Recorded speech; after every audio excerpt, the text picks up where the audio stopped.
நேரத்திலும் அலையா சோதரம் எடுத்துக்கொண்ட தலைப்பு காத்திருப்பு கூட்டத்திலும் அலையா சோதரம் காணாமல் போன ஆடு. அலையா யார் காணாமல் போன ஆடு? பாவிங்கள் தான் காணாமல் போன ஆடு. அலையா பாவிங்க தான் காணாமல் போயிடுவாங்க. அலையா சபையில் யார் காணாமல் போவான்? பாவிங்க காணாமல் போயிடுவாங்க.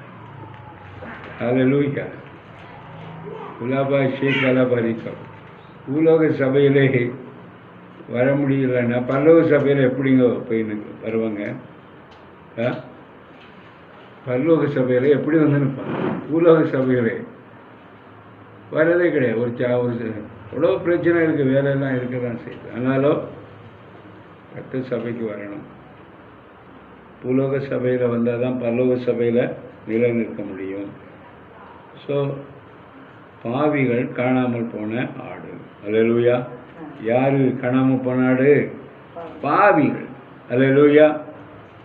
உலாபா ஷேகாலாபாரி கோஷிக்கம்.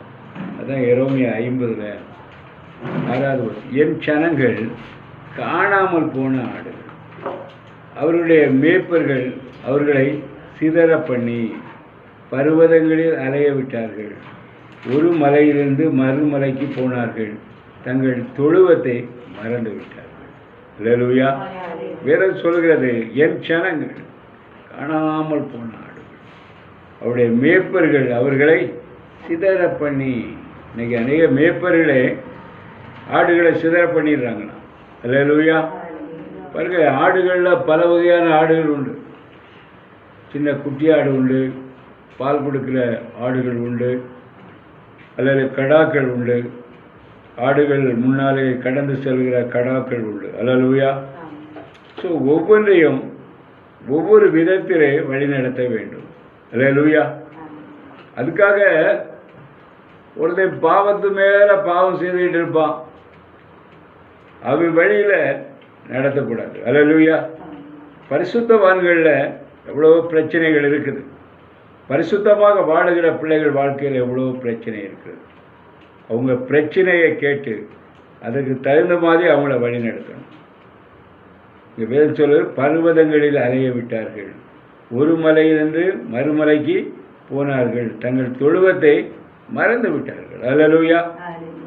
அல்லேலூயா. ஓ, ஊழியக்காரர் இப்படி சொல்லிட்டாரா? இந்த தொழுவம் இல்லாட்டி வேற தொழுவம் இல்லையா? இங்கேருந்து அந்த மலைக்கு போவாங்க. அல்லேலூயா. தொழுவத்தை மறந்து விட்டார்கள், அப்படியே அலைஞ்சிட்டே இருப்பாங்க. அல்லேலூயா. அவர்களை கண்டுபிடிக்கிறவர்கள் எல்லாரும் அவர்களை பட்சித்தார்கள். அல்லேலூயா. அவர்களை கண்டுபிடிக்கிறவர்கள் எல்லாரும் அவர்களை பட்சித்தார்கள். எங்கள் ஊர் பக்கம் வில்லேஜ், சில பக்கத்தில் வில்லேஜில் இருந்து அம்மாமார் வருவாங்க. ஏன் ஒரு ஆடு வந்துச்சா இந்த பக்கம், கட்டி போட்டு நல்லா வளர்த்துட்டு இருந்தோம், பண்டிகை வேற வரப்போகுது, ஆடு தவறி போயிட்டு ராத்திரியெல்லாம் தேடிட்டு கிடப்பாங்க. அல்லேலூயா. அவர்களை கண்டு பிடிப்பவர்கள் எல்லாரும் அவர்களை பட்சிப்பார்கள். அவர்களுடைய சத்துருகள் எங்கள் மேல் குற்றம் இல்லை. அவர்கள் நீதியின் வாசஸ்தலத்திலே கர்த்தருக்கு விரோதமாக தங்கள் பிதாக்கள் நம்பின கர்த்தருக்கு விரோதமாகவே பாவம் செய்தார்கள் என்றார்கள். அல்லேலூயா. அல்லேலூயா. அல்லேலூயா. சோத்ரம். சத்துருவானவன் பிடிச்சிட்டு போவோம். இன்னைக்கு எத்தனையோ ஆடுகள் தப்பி ஓடும், இந்த சபைனா அந்த சபைக்கு ஓடும். ஆனால் அவங்க சொல்கிறாங்க, எங்கே தப்பு கிடையாது. அல்லேலூயா. எங்கே தப்பு கிடையாது. அல்லேலூயா. எங்கள் மேலே குற்றம் இல்லை. அவர்கள் நீதியின் வாசஸ்தலத்திலே கர்த்தருக்கு விரோதமாக தங்கள் பிதாக்கள் நம்பின கர்த்தருக்கு விரோதமாகவே பாவம் செய்தார்கள். அல்லேலூயா. அல்லேலூயா. எங்கள் மேலே குற்றம் இல்லை, அவங்க பாவம் செய்தாங்க. அல்லேலூயா. அநாதிக அலைந்துக்கிட்டு இருந்தாங்க, நாங்கள் போய் பிடிச்சிட்டு வந்தோம். அல்லேலூயா. அதனால் தேவனுடைய பிள்ளைகளை அவர்களை கண்டுபிடிப்பவர்கள் எல்லாரும் அவர்களை பட்சித்தார்கள். அல்லேலூயா. பிசாசுக்கு ரொம்ப சந்தோஷம். எப்போதுமே விசுவாசிகள் ஆழத்தின் ஆழத்துக்குள்ளே தான் போகணும். மேலோட்டமான ஜீவியம் ஜீவிக்கக்கூடாது. 8 பார்க்கணும். பாபிலோன் நடுவிலிருந்தோடி கல்தேயரின் தேசத்தாரை விட்டு புறப்பட்டு மந்தையில் முன் நடக்கும் கடாக்கள் போல் இருங்கள். அல்லேலூயா, அல்லேலூயா. இன்னைக்கு பாபிலோன் இருக்கு. பாபிலோனது நடுவிலிருந்து கல்தைய தேசத்திலே விட்டு புறப்பட்டு. அல்லேலூயா. அன்றைக்கு இஸ்ரவேல் ஜனங்கள் பாருங்க, ஆண்டவருடைய வார்த்தைக்கு கீழ்ப்படியாதனால ஆண்டவர் என்ன செய்றாரு? கைவிட்டுட்டாரு. அல்லேலூயா. அதனால்தான் பாபிலோன் படையெடுத்து வந்தாங்க, கல்தையர் படையெடுத்து வந்தாங்க, இஸ்ரவேலை யூதாவை பிடிச்சிட்டு போயிட்டாங்க. அல்லேலூயா. ஆனாலும் பாருங்க, வேதம் சொல்லு, பாபிலோன் நடுவிலிருந்தோடி கல்தையரின் தேசத்தை விட்டு புறப்பட்டு மந்தையின் முன் நடக்கும் கடாக்களை போல் இருங்கள். அல்லேலூயா, அல்லேலூயா. அதனால தேவனுடைய பிள்ளைகளை, வீட்டில் கூட வீட்டு எஜமானன் எப்படி இருக்கணும்? வீட்டு எஜமாட்டி எப்படி இருக்கணும்? பிள்ளைகள் மேலே ரொம்ப கருத்தாக இருக்கணும். ஒவ்வொரு பிள்ளைகள் மேலே கருத்தாக இருக்கணும். நம்ம பிள்ளை என்ன பண்ணுறா, என்ன செய்கிறா? அல்லேலூயா. வீட்டை ரொம்பவும் கவனமாக கவனிக்கணும். நீங்கள் வில்லேஜில் பார்க்கும்போது சில ஆடுகள் பாருங்கள், சும்மா நல்ல கிடாக்கள், கொளுத்த கிடாக்கள், சில கும்பல் கும்பலாக தான் ஆடுகள் போகும். அதில் முன்னுக்கு அப்படி தலையை ஆட்டிக்கிட்டு சும்மா பயங்கரமாக நடந்து விடும், மற்றதெல்லாம் அதுக்கு பின்னாக நடக்கும். அல்லேலூயா. அதே போல தான் வீட்டிலே நடத்துகிற தேவ பிள்ளைகள் கூட மிகுந்த ஜாக்கிரதையாக ஃபேமிலியை நடத்தணும். அல்லேலூயா, அல்லேலூயா. மந்தையில் முன் நடக்கும் கடாக்களை போல் இருங்கள். அல்லேலூயா. கடாக்கள் எப்படி மந்தைய முன்னுக்கால் நடந்து கூட்டிட்டு அதே போல் இருக்கணும். அல்லேலூயா. அதே போல் எரேமியா 50வது அதிகாரத்தில் 17வது வசனம், இஸ்ரவேல் தெரிபட்டு போன ஆடு, சிங்கங்கள் அதை துரத்தின. முதலில் அசிரியா ராஜா அதை பட்சித்தான், கடைசியில் பாபிலோன் ராஜாவாகிய இந்த நேபுகாத்நேச்சர் அதன் எலும்புகளை முறித்தான். அல்லேலூயா, அல்லேலூயா. இஸ்ரவேல் ஜனங்கள் தெரிபட்டு போன ஆடு. அல்லேலூயா. அங்கன்னா அங்கே, இங்கன்னா இங்கே, பரிசுத்தமான ஜீவியம் ஜீவிக்காம அடுத்தவங்கள பார்ப்பாங்க. அல்லேலூயா. நெகோமியாவில் கூட நம்ம பார்க்கும்போது தேவனுடைய பிள்ளைகள். அல்லேலூயா, அல்லேலூயா. அங்கே நெகோமியா போயிருக்கும்போது அந்த இஸ்ரவேல் ஜனங்கள் பலதரப்புப்பட்ட பாஷைகள் பேசுகிறாங்க, யூத பாஷை பேசுகிறாங்க. அல்லேலூயா. ஸோ தெரிபட்டு போன ஆடு, மிக்ஸ் ஆகிட்டு.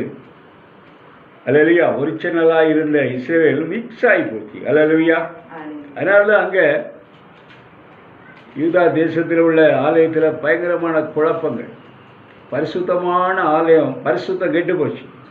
அதனால்தான் தேவன் அந்த இடத்தை விட்டு விலகினார். அல்லேலூயா. ஆலயம் உடைக்கப்பட்டது. அசிரியா ராஜா படையெடுத்து வந்தான், பாபிலோன் ராஜாக்கள் படையெடுத்து வந்தார்கள், நேபுகாத்நேச்சர் படையெடுத்து வந்தார். அல்லேலூயா. அங்குள்ள எலும்புகளை எல்லாம் முறிச்சார். அல்லேலூயா. அங்குள்ள யூதா தேசத்து மக்கள் இருந்தவங்கள முக்கியமானவங்கள எலும்பு எல்லாம் முறிச்சு நேரே பாபிலோனுக்கு, அல்லேலூயா, சோத்திரம் கூட்டிகிட்டு வந்துட்டாங்க. அல்லேலூயா. அடிமைத்தனமாக கொண்டு வந்துட்டாங்க. ஆகையால் இஸ்ரவேலின் தேவனாகிய சேனைகளின் கர்த்தர் சொல்லுகிறது என்னவென்றால், இதோ நான் அசிரியா ராஜாவையும் தண்டிப்பேன், பாபிலோன் ராஜாவையும் அவன் தேசத்தையும் தண்டித்து. அல்லேலூயா. பாருங்க, நம்முடைய ஆண்டவர் அவருடைய பிள்ளைகள் மேலே எவ்வளவு பாசம் அன்பாக இருக்கிறார். அல்லேலூயா. பாருங்க, தன்னுடைய பிள்ளைகள் தவறு செய்ததற்காக ஆண்டவர் என்ன செய்கிறாரு? அவங்கள விட்டு விலகி போயிட்டார். விலகும்போது தான் அந்நியன் பிடிச்சிட்டு போகிறான். ஆனாலும் அவர் கண்ணீர் பிடித்து கொண்டு இருப்பார். நம்முடைய பிள்ளைகள் இந்த தேசத்தில் நான் தெரிந்து கொண்டப்பட்ட பிள்ளைகள் இப்படியாக கஷ்டப்படுறாங்களே, இப்படியாக துன்பப்பட்டுக்கிட்டு இருக்கிறார்களே. அல்லேலூயா. மீண்டும் அந்நிய தேசத்தில் அவங்க கண்ணீரோடு தேவனை நோக்கும்போது, அல்லேலூயா, மீண்டும் என்ன செய்கிறார் ஆண்டவர்? அல்லேலூயா, திருப்பி கொண்டு வர்றார். அல்லேலூயா. ஏன்னா தேவன் சில நேரத்தில் நமக்கு எதுக்கு தண்டனை கொடுக்கிறார் என்றால் நம்ம திருந்துவதற்காக. அல்லேலூயா. ஒரு பிரச்சனை வருது, உடனே என்ன செய்யணும்? ஆண்டவர் சமூகத்தில் விழுங்கணும். ஏன் இப்படிப்பட்ட ஒரு பிரச்சனை ஆண்டவரே? ஆவியானவர்கிட்ட கேட்கணும், உபவாசம் இருந்து கேட்கணும், நல்ல உபவாச கூட்டம், உபவாசம் இருந்து கேட்கணும். ஏன் ஆண்டவர் இப்படிப்பட்ட பிரச்சனை? ஆண்டவர் அழகாக பேசுவார். அல்லேலூயா. அதே போல எசேக்கியேல் 34வது அதிகாரம், எசேக்கியேல் 34வது அதிகாரம் 6வது வசனம், என் ஆடுகள் சகல மலைகளிலும் உயரமான சகல மேடுகளிலும் அலைப்புண்டு பூமி மீதெங்கும் என் ஆடுகள் சிதறி திரிகிறது, விசாரிக்கிறவன் இல்லை, தேடுகிறவனும் இல்லை. அல்லேலூயா. இங்கே வேதம் சொல்கிறது, தேவனுடைய பிள்ளைகளே, என் ஆடுகள் சகல மலைகளிலும் உயரமான சகல மேடுகளிலும் அலைப்புண்டு பூமி மீதெங்கும் என் ஆடுகள் சிதறி திரிகிறது, விசாரிக்கிறவனும் இல்லை, தேடுகிறவனும் இல்லை. ஆகையால் மேய்ப்பரே, கர்த்தருடைய வார்த்தையை கேளுங்கள். கர்த்தராகிய ஆண்டவராய் இருக்கிற நான் என் ஜீவனை கொண்டு சொல்கிறேன், மேய்ப்பன் இல்லாததினால் என் ஆடுகள் சூறையாகி என் ஆடுகள் காட்டு மிருகங்கள் எல்லாம் இரையாய் போயின. என் மேய்ப்பர்கள் என் ஆடுகளை விசாரியாமல் போனார்கள். மேய்ப்பர்கள் மந்தையை மேய்க்காமல் தங்களை மேய்த்தார்கள். அல்லேலூயா. இன்னைக்கு எப்படி மேய்ப்பர்கள் தங்களே மேய்ப்பாங்க. அல்லேலூயா. மேய்ப்பர்கள் தங்களே மேய்ப்பார்கள். எப்படி தங்களே மேய்ப்பாங்க? அல்லேலூயா. இன்னைக்கு ஊழியக்காரங்கள பலவிதம் இருக்கு. திருமணம் ஆகாமல் ஊழியம் செய்கிறவங்க இருக்கிறாங்க, திருமணம் ஆகி ஊழியம் செய்கிறவங்க இருக்கிறாங்க, திருமணம் ஆகியும் குழந்தை பாக்கியம் இல்லாமல் இருக்கிற ஊழியக்காரர்களும் இருக்கிறார்கள். அல்லேலூயா. இங்கே நம்ம பார்க்குறோம், மேய்ப்பர்கள் மந்தையை மேய்க்காமல் தங்களே மேய்த்தார்கள். அல்லேலூயா. பிள்ளைகள் இருக்குது, முதல்ல பிரதிஷ்டையாக தான் ஊழியத்துக்கு வருவாங்க. அதுக்கு பிள்ளைகள் வந்தவுடனே அவங்க பிரதிஷ்டையெல்லாம் மாறி போய்விடும். அல்லேலூயா. முதல்ல சொல்லுவாங்க, நாங்கள் மெடிசனே எடுக்க மாட்டோம். அல்லேலூயா. மெடிசனே எடுக்க மாட்டோம். அல்லேலூயா அப்படின்னு சொல்லுவாங்க. அதுக்கப்புறம் இவங்களே என்ன செய்வாங்க? தங்களுடைய பிள்ளைகளை நல்ல பணம் வசதி வந்தவுடனே மெடிக்கல் படிக்க அனுப்பி வைப்பாங்க. அல்லேலூயா. உண்மையிலே நான் ஒரு ஆலயத்துக்கு போனேன். இங்கே பாருங்க, ஒருத்தர் சாட்சி சொன்னார். இருந்தது ஒரே ஒரு மகள். அப்போ அல்லேலூயா சோத்திரம், பியூசி படித்து முடிச்சுட்டா. உடனே மேல் படிப்பு படிப்பதற்காக அல்லேலூயா சோத்திரம் நர்சிங் படிக்கிறதுக்கு அந்த பிள்ளை ஆசைப்பட்டுன்னுட்டு அனுப்புனார். உடனே அவர் நல்லா ஜெபம் பண்ணாராம். ஜெபம் பண்ணும்போது அல்லேலூயாவுக்கு சோத்திரம், ஊசி போடுற வேலையா? நம்முடைய ஆண்டவரே ஆவியானவரே நமக்கு நல்ல சுகத்தையும் பலத்தையும் கொடுக்குறார். அப்படி இருக்கிற இந்த ஊசி போடுகிற படிப்புக்காக நான் என் பிள்ளைய அனுப்பணுன்ட்டு அல்லேலூயா சிபிஎன் சபையில் அல்லேலூயா சோத்திரம் ஊழியக்காரியாக அனுப்பிட்டாராம். அல்லேலூயா. அதனால் தேவனுடைய பிள்ளைகளை அல்லேலூயாவுக்கு சோத்திரம், சில பிள்ளைகள் பாருங்கள் பிரதிஷ்டையில் ரொம்ப சரியாக இருக்கிறாங்க. ஆனால் அதுக்கு அநேகர் பிரதிஷ்டையே கிடையாது. ஆவியானவரை பற்றி சொல்லுவோம், ஆனால் எல்லாமே உலகம், எல்லாமே உலகத்துக்கு ஒத்த வேஷம்தான் இருக்குது. அல்லேலூயா. அந்தந்த பிரதிஷ்டையில் நம்ம சரியாக இருக்கணும். அல்லேலூயா. பாருங்கள் தேவனுடைய பிள்ளைகள், ஆகையால் மேய்ப்பரே கர்த்தருடைய வார்த்தை கேளுங்கள். கர்த்தராகி ஆண்டவர் சொல்கிறார், இதோ நான் மேய்ப்பருக்கு விரோதமாய் வந்து என் ஆடுகளை அவர் கையிலே கேட்டு, மேய்ப்பர் இனி தங்களை மேய்க்காதபடி மந்தை மேய்க்கும் தொழிலை விட்டு அவர்களை விலக்கி, என் ஆடுகள் அவர்களுக்கு ஆகாரமாய் இராதபடி அவைகளை அவர்கள் வாய்க்கு தப்ப பண்ணுவேன் என்று சொல்லு. அல்லேலூயா. அல்லேலூயா. பிறகு ஏலி ஆண்டவருடைய ஊழியத்தை செய்து கொண்டிருந்தார். ஏறக்குறைய 40 வருஷம் ஊழியம் செய்தார். அல்லேலூயா. பிள்ளைகள் இஷ்டம் போல நடந்தாங்க. ஆண்டவருக்கு பலி செலுத்துகிற பலியை கூட அவங்களை தீட்டுப்படுத்தினாங்க. விபச்சாரங்கள் வேசித்தனம் செய்தார்கள். ஆண்டவர் ஏலியோடு பேசினார், உன் பிள்ளைகள் எல்லாம் சரி கிடையாது. அல்லேலூயா. உன் பிள்ளைகள் சரி கிடையாது. உன் பிள்ளைகளை கண்டித்து வள.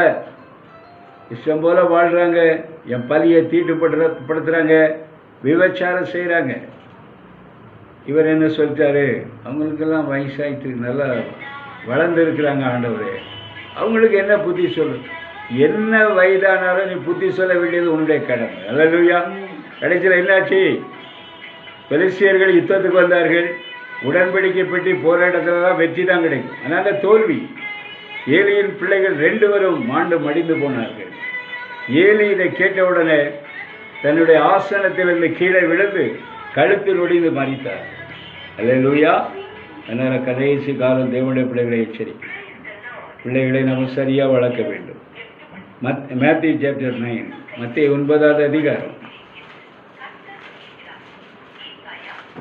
மத்தேயு 9வது அதிகாரம் 36வது வசனம். But when he saw the multitudes, he was moved with compassion for them, because they were weary and scattered like a sheep having no shepherd. அவர் திரளான ஜனங்களை கண்டபோது அவர்கள் மேய்ப்பனில்லாத ஆடுகளைப் போல் தோய்ந்து போனவர்களும் சிதறடிக்கப்பட்டவர்களுமாய் இருந்தபடியால் அவர்கள் மேல் மனதுருகி. அல்லேலூயா. ஆண்டவர் இந்த உலகத்தில் ஜீவித்து 2000 வருஷத்துக்கு முன்னால் ஊழியம் செய்யும்போது அநேக அற்புதங்கள், அநேக அதிசயங்கள் எல்லாம் செய்து கொண்டு வந்தார். ஆனாலும் அநேக அவர் பார்த்துட்டு இருக்காரு, அநேக மேய்ப்பன் இல்லாத ஆடுகளைப் போல தோய்ந்து போனவர்களும் சிதறப்பட்டவர்களுமாய் இருந்தபடியால் அவர்கள் மேல் மனதுருகி. அல்லேலூயா. இன்னைக்கும் அதனால தேவ பிள்ளைகளே, மேய்ப்பன் வேணும். நல்ல ஒழுக்கமாக பிள்ளைகளை வழிநடத்துகிற மேய்ப்பன் வேணும். மேய்ப்பன் இல்லாத ஆடுகளாக இருக்கக்கூடாது. ஒரு சின்ன பாவம் நீ செய்தாலும் உடனே அதை, இந்த பாவம் செய்யாத சகோதரனே, இது பெரிய பாவம், இந்த பாவத்தினால் நீ பாதாளத்துக்கு தான் போவா சொல்லணும். அவன் கேட்டாலும் கேட்காவிட்டாலும் சொல்வது உன்னுடைய கடமை. அல்லேலூயா. அல்லேலூயா. நம்முடைய சீசர்களை நோக்கி அறுப்பு மிகுதி, வேலையாட்களோ கொஞ்சம். இன்னைக்கும் பல்லவ ராஜ்யத்தில் நித்தியத்தில் ஆண்டவர் பிதாவின் பலப்பக்கத்திலிருந்து பரிந்து பேசி கொண்டு தான் இருக்கிறார். அல்லேலூயா. அவருடைய ஆவியானவரை ஏவி கொண்டிருக்கிறார். எந்தெந்த தேசத்தில் அறியாம ஜனங்கள் அழிந்து கொண்டிருக்கிறார்கள், ஆவியானவரே அந்தந்த இடத்துல உண்மை உள்ளவன் உத்தமமானவன் யார் யார் இருக்கிறான் அவனை தொடுங்க ஆவியானவரே. சத்தியம் அறியாதவனாயிருக்கிறான் அவனை தொடுங்க ஆவியானவரே. அல்லேலூயா. எத்தனையோ பிள்ளைகளை ஆண்டவர் தொடுகிறார். எது சத்தியம், எது உண்மை, இன்னைக்கு அலைமோதி கொண்டு இருக்கிறார்கள். அப்படிப்பட்டவர்களை ஆண்டவர் தொடுகிறார். சத்தியம் அறிந்து கூட நீ அறியாதவனாக தெரிந்து கொண்டிருப்பாயினால் வரப்போகும் நாட்களில் உனக்கு கிடைக்க போகும் பயங்கரமான தண்டனை நரகம். அல்லேலூயா. அறியாதவங்க எத்தனையோ வாலிபர்கள் இன்னைக்கு சாட்சி சொல்லுகிறார்கள். உண்மை உள்ளவர்கள், உத்தமமானவர்கள், எந்த இடத்தில் அவங்க இருந்தாலும் சரி. அல்லேலூயா. தேவன் எத்தனையோ பிள்ளைகளை சந்தித்து இன்னைக்கு உயிருள்ள சாட்சியாக அவர்கள் விளங்கி கொண்டிருக்கிறார்கள். அதனால் ஆதலால் அறுப்புக்கு எஜமான் தமது அறுப்புக்கு வேலையாட்களை அனுப்பும்படி அவரை வேண்டிக் கொள்ளுங்கள் என்றார். அல்லேலூயா. அதனால் தேவ பிள்ளைகளே, நமக்கு ஒரு குழந்தை பிறக்குது, பிறக்கும் முன்னாலே நம்ம ஜெபம் பண்ணணும். ஆண்டவரே, இந்த பிள்ளையை உமக்கு ஒப்பு கொடுக்குறேன் ஆண்டவரே, இந்த பிள்ளையை ஒப்பு கொடுக்குறேன் ஆண்டவரே, இவன் ஊழியம் செய்யணும். அல்லேலூயா. ஊழியம் செய்யணும் ஆண்டவர். அந்நாள் அப்படிதான், ரொம்ப நாளாக குழந்தை இல்லை. ஆண்டவர் சமூகத்தை போய் ஜெபம் பண்ணாங்க. ஆண்டவரே, நீர் எனக்கு ஒரு குழந்தையை கொடுத்தார், இந்த குழந்தையை நிச்சயமாக உமக்கு ஊழியம் செய்ய நான் ஒப்பு கொடுப்பேன் ஆண்டவர். அதில் உண்மை உள்ளவர்களாக இருந்தார்கள். அவங்க ஜெபம் கேட்கப்பட்டது. ஆண்டவர் குழந்தை, ஆண் குழந்தையை கொடுத்தார். ஏலியருடைய சமூகத்திலே ஆலயத்திலே கொண்டு விட்டார். அல்லேலூயா. வளர்ந்தது பிள்ளை. திரும்பவும் தேவன் பாருங்க, அவளுடைய நல்ல கிரியையை நினைத்து ஆண்டவர் மீண்டும் எனக்குரிய திரும்பவும் 5 குழந்தையை அவளுக்கு கொடுத்து அவளை ஆசீர்வதித்தார். அல்லேலூயா. அதனால் தேவனுடைய பிள்ளைகளை, அல்லேலூயா, நமக்கு சோதனை, நம்முடைய பிள்ளைகளை பிறந்த உடனே ஒப்பு கொடுக்கும். ஆண்டவரே, இந்த குழந்தைய உமக்கு ஊழியத்துக்கு ஒப்பு கொடுக்கிறேன் ஆண்டவரே. ஒப்பு கொடுக்கணும். கண்டிப்பாக அவன் ஊழியத்துக்கு போவான். அதுக்கு பதிலாக ஆண்டவர் உனக்கு அநேக பிள்ளைகளை ஆண்டவர் தருவார். அதில் எந்தவித சந்தேகமே வேண்டாம். அல்லேலூயா. உலபா ஷபலபா ரீகோ ஷேகலபா ரீகோ ஷேகபா. 10வது அதிகாரம் மேத்யூ சாப்டர் 10, மத்தேயு 10.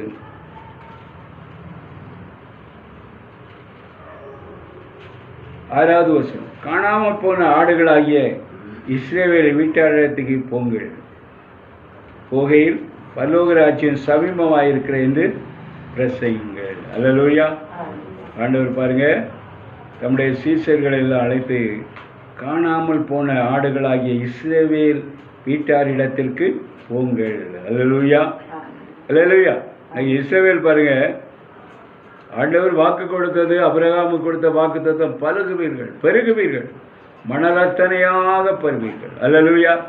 இன்னைக்கு சிதறுண்டு கிடக்கிறார்கள். உலகம் எத்திசைகளில் சிதறுண்டு கிடக்கிறார்கள். அல்லேலூயா. கிறிஸ்தவர்கள் இல்லாத நாடும் கிடையாது, தேசமும் கிடையாது, தீவுகளும் கிடையாது, எதுவுமே கிடையாது. எல்லா இடத்திலும் இன்னைக்கு பரவி கிடக்கிறார்கள். அல்லேலூயா. காணாமல் போன ஆடுகள் அந்தந்த தேசத்தில் இன்னைக்கு போய் மிக்ஸ் ஆகி கிடக்கிறாங்க இஸ்ரவேல். அல்லேலூயா. அதனால தான் ஆண்டவர் சொல்லுவார், காணாமல் போன ஆடுகளாகிய இஸ்ரவேல் வீட்டாரிடத்திற்கு போங்கள், போகையில் பரலோக ராஜ்யம் சமீபமாக இருக்குது என்று பிரசங்கிங்கள். அல்லேலூயா. அதனால் தேவனுடைய பிள்ளைகளே, கடைசி காலம் சிதறி கிடக்கிற நம்முடைய பிள்ளைகள் கூட எத்தனையோ சிதறி கிடக்கிறாங்க. நம்முடைய இனம், நம்முடைய தம்பிமார், சகோதரிகள், பிள்ளைகள் சிதறி கிடக்கிறார்கள். சிதறி கிடக்கிற ஆடுகளுக்கெல்லாம் சத்தியத்தை சொல்லணும். கேட்டாலும் அவங்க கேட்டாலும் சொல்லணும். அல்லேலூயா. கண்டிப்பாக தேவன் கடைசி காலத்திலே எல்லாரையும் ஒரே மந்தையாக ஆண்டவர் சேர்க்க போகிறார். அல்லேலூயா. 1000 வருஷ அரசாட்சியில் ஒரே மந்தை. ஆண்டவராகிய இயேசுதான் அந்த மந்தைக்கு தலைவராக இருந்து 1000 வருஷ அரசாட்சியில் எல்லாரையும் வழி நடத்துவார். அல்லேலூயா. அல்லேலூயா. அதனால் தேவ பிள்ளைகளை ஆவிக்குரிய சபையில் சேர்ந்துட்டோம் அப்படியே எடுத்துக்கொள்வாருன்னு நினைக்காருங்க. அல்லேலூயா. ஆவிக்குரிய சபையில் உன்னை சேர்த்திருப்பது எதற்கு? சுத்திகரிப்பது. நீ ஒவ்வொரு நாளும் சுத்தமாக ஆக வேண்டும், சுத்தமான தங்கமாக மாற வேண்டும். அல்லேலூயா. அல்லேலூயா. அதுதான் ஆவிக்குரிய சபையில். முன்னால் உலகத்தில் இருந்தோம், அந்நியர்களாக பரதேசிகளாக இருந்தோம். ஆவிக்குரிய சபையில் கொண்டு வந்ததை நோக்கமே உன்னை சுத்திகரிப்பதற்காக. அல்லேலூயா. இந்த சுத்திகரிப்பில் இல்லாமல் நீ ஓடினால், சிதறி போனால், அல்லேலூயா, வெளியில் யார் இருப்பா காத்துட்டு? சத்துருவானவன் சாத்தான் இருப்பான். அல்லேலூயா. குலாபா ஷாபலபரி கோஷிக்கப். அதனால தான் கர்த்தருடைய பிள்ளைகளே, கடைசி காலம் மிகுந்த எச்சரிக்கையாக இருக்க வேண்டும். மத்தேயு 15வது அதிகாரம்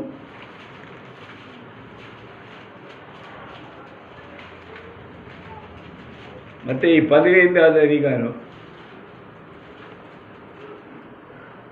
24வது வசனம். அதற்கு அவர், காணாமல் போன ஆடுகளாகிய இஸ்ரவேல் வீட்டாரிடத்திற்கு அனுப்பப்பட்டேன் என்று மற்றபடி எல்லவென்றார். அல்லேலூயா. பாருங்க, ஒரு கானானிய ஸ்திரீ, அந்நிய ஸ்திரீ ஆண்டவரிடத்தில் வருகிறார்.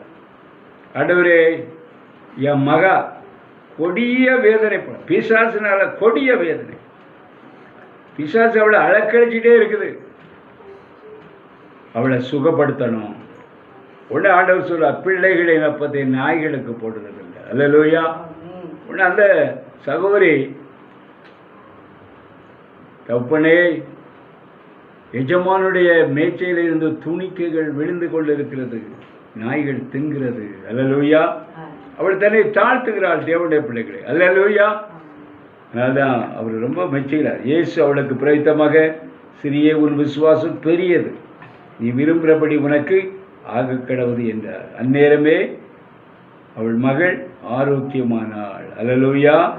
அதனால் தேவனுடைய பிள்ளைகளே, பிள்ளைகளின் அப்பம். அல்லேலூயா. நாம யாரு? புறஜாதிகள். அல்லேலூயா. கானானிய ஸ்திரியை போல புறஜாதிகள் சீத பரலோகத்துக்கு போயிடலான்னு நினைக்கிறாங்க. அல்லேலூயா. எவ்வளவுக்கு ஆண்டவருக்கு பக்கம் நீ கிட்டி கேட்டி சேருகிறாயோ அவ்வளவுக்கு தான் நீ நித்தியத்துக்கு போக முடியும். அல்லேலூயா. இல்லாவிட்டால் இந்த உலகத்து பிரகாரமான எல்லா ஆசீர்வாதமும் உனக்கு கிடைக்கும். அல்லேலூயா. கடைசியில் போகிறது பாதாளம் தான். அல்லேலூயா.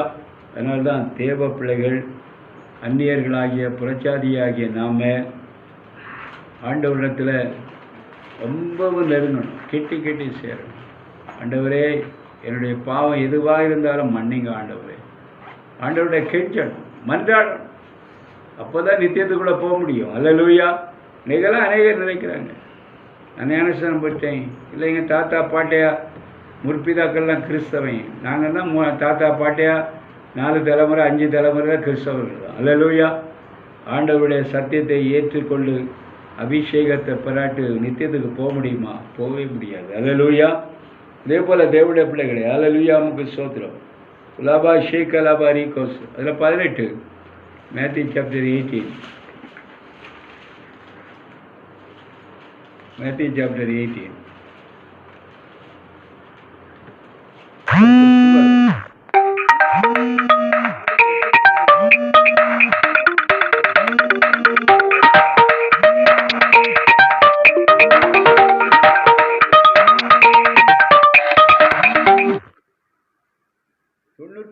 ஆடுகளையும் குறித்து சந்தோஷப்படுகிறதை பார்க்கலும் அதை குறித்து அதிகமாய் சந்தோஷப்படுவான் என்று மெய்யாக உங்களுக்கு சொல்லுகிறேன். அல்லேலூயா. அல்லேலூயா. பாருங்க, சிதறி போன ஆடுகள். அல்லேலூயா. நம்முடைய ஆண்டவராகிய இயேசு கிறிஸ்து பாருங்க, சிதறி போன ஆடுகள். அல்லேலூயா. நம்மெல்லாம் இன்னைக்கு சிதறி போன ஆடுகள், அந்நியர்களும் புறஜாதிகளும். இந்த அந்நியர்களுக்கும் புறஜாதிகளுக்கும் இயேசு வந்தார். வெறும் இஸ்ரவேல் ஜனங்களுக்கு மாத்திரம் அல்ல, ஆனால் அவங்க தெரிந்து கொள்ளப்பட்டவர்கள், தேவனால் அழைக்கப்பட்டவர்கள், ஆசீர்வதிக்கப்பட்ட ஜாதி. ஆனால் நாம் புறஜாதி, நம்மையும் தேடி ஆண்டவர் வந்திருக்கிறார். அல்லேலூயா. நமக்காக சிலுவையிலே அவர் ரத்தம் சிந்தினார், நம்முடைய பாவத்துக்காக ரத்தம் சிந்தினார். அல்லேலூயா. அதனால் தேவனுடைய பிள்ளைகளே, சிதறி போன ஆடுகளை தேடி ஆண்டவர் வந்திருக்கிறார். அல்லேலூயா. அதனால் ஆமை ஏனோ தானோ என்று எண்ணாதபடி முழு மனதோடு ஆண்டவரை நேசிக்க வேண்டும். முழு கற்பனைகளுக்கும் கட்டளைகளுக்கும் நம்ம கீழ்ப்படிய வேண்டும். அப்படி கீழ்ப்படியும் போது தான் நம்ம நித்தியத்தில் போய் நிற்க முடியும். அல்லேலூயா. லாபா ஷேகலபார். இவ்விதமாக இந்த சிறியவள் ஒருவனுக்கு கெட்டு போகாதபடி பரலோகத்தில் இருக்க உங்கள் பிதாவின் சித்தம் அல்ல. அல்லேலூயா. ஆண்டவர் சொல்லுவார், ஒருவர் கூட கெட்டு போகிறது ஆண்டவருக்கு சித்தமே கிடையாது. எல்லாருமே ரட்சிக்கப்பட வேண்டும். அதனால் அதற்குரிய ஒரு வழி, வாசல் எல்லாவற்றையும் ஆண்டவர் வந்து இந்த உலகத்தில் வந்து 2000 வருஷத்துக்கு முன்னால் வந்து எல்லா வழிவாசலையும் திறந்து வைத்துட்டு போயிட்டார். அல்லேலூயா. அதனால் நம்ம மிகுந்த கவனத்தோடு, எனக்கு எத்தனை பேர் பாருங்கள் பைபிளே படிக்கிறது கிடையாது. பழைய பிள்ளைகளுக்கெல்லாம் சொல்லியிருந்தோம், இதை படிங்க, இதை பைகாட் பண்ணுங்க அப்படின்னு. படிப்பே கிடையாது. அல்லேலூயா. வேதத்தில் நம்ம எவ்வளவு அக்கறை கொள்கிறோமோ அவ்வளவுக்கு தேவன் நம்மை நேசிக்கிற தேவன், நம்மை ஆசீர்வதிக்கிற தேவன். அல்லேலூயா. எப்போது நேரம் கிடைக்கும் போதெல்லாம் வேதம் வாசிக்கணும். நேரம் கிடைக்கும் போதெல்லாம் ஆண்டவர் சமூகத்தில் உட்கார்ந்து ஜெபம் பண்ண வேண்டும். ஆண்டவரே, எங்கள் டேடியை ஆசீர்வதியும். எங்கள் அம்மாவுக்கு இப்படிப்பட்ட ஒரு வியாதி இருக்குது, விலகின இருக்குது, எடுத்து போடுவோம். எங்கள் வீட்டில் இப்படி ஒரு கஷ்டம் இருக்குது, ஆண்டவரே கஷ்டத்தை எடுத்து போடும். வாலிப பிள்ளைகள் கண்ணீரோடு ஆண்டவர் சமூகத்தில் உட்கார்ந்து ஜெபிக்கும் போது ஆண்டவர் ஜெபத்தை கேட்கிற தெய்வம். அல்லேலூயா. உலாபா ஷேகலவாரி கோ ஷேகலவாரி கோ ஷேகபா. 1 பேதுரு 2வது அதிகாரம், 1 பேதுரு 2வது அதிகாரம், 1 பேதுரு 2வது அதிகாரம்